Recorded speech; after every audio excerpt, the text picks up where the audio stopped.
Yesher Koach, Zoe. Liat and Zoe, thank you for your thoughtful Divrei Torah.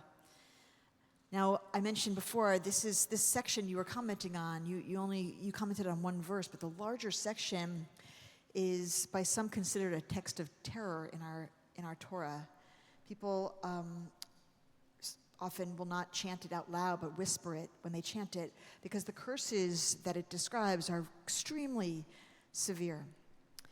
And as you note, the punishments for wrongdoing in Torah are not limited to the perpetrator themselves, but to their descendants as well. And Liat, you expressed something that I think many of us agree with, is that at first look, this is really unfair.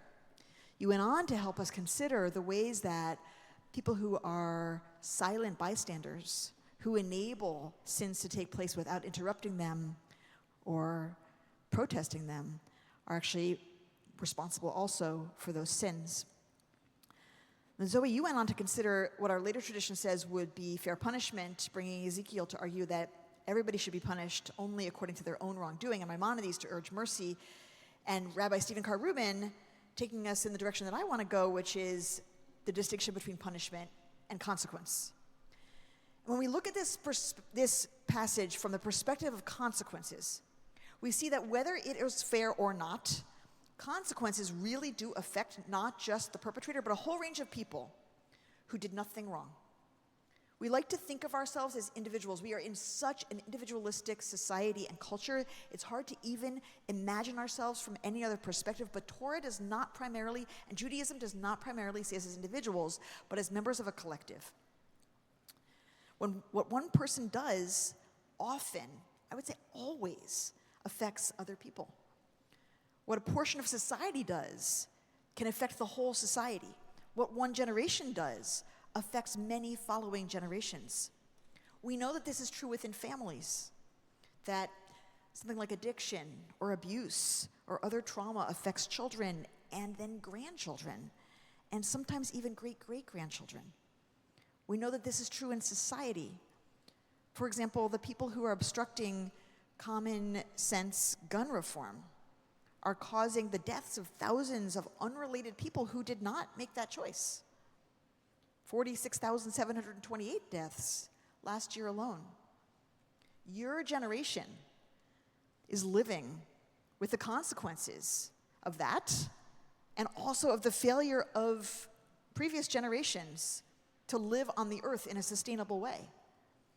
By 2030, climate change is expected to lead to 250,000 additional deaths per year from undernutrition and malaria and diarrhea and heat stress alone. And most of the people who are afflicted with those conditions and die from them have the least responsibility for the greenhouse gases and the least ability to reduce emissions. It is not fair, but it is true. So if we read these verses as consequences instead of punishments, as you were saying, Zoe, they become warnings more than threats. The consequences of our actions don't die with us. That is often true. And they are not limited to us. That is also often true.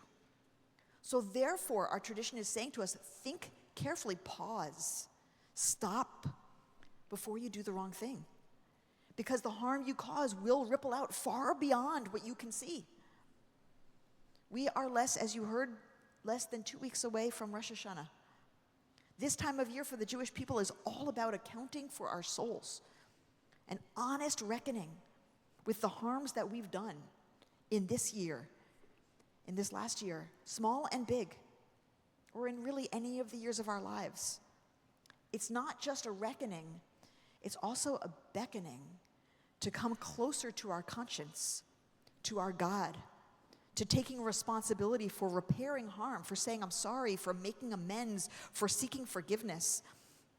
All actions have consequences, including actions in which we are silent bystanders and do not protest, and including actions of teshuvah, of repentance, of repair, of apology, of atonement, of forgiveness. These actions also ripple out beyond us to others who see and follow our example when we are brave enough to do it, to others who benefit from the repair, to others who are not yet born, but who will benefit from healed relationships, from healed wounds, from corrected injustices, from changed behavior patterns, from forgiven hearts, from the love that grows in reconciliation. We are not alone.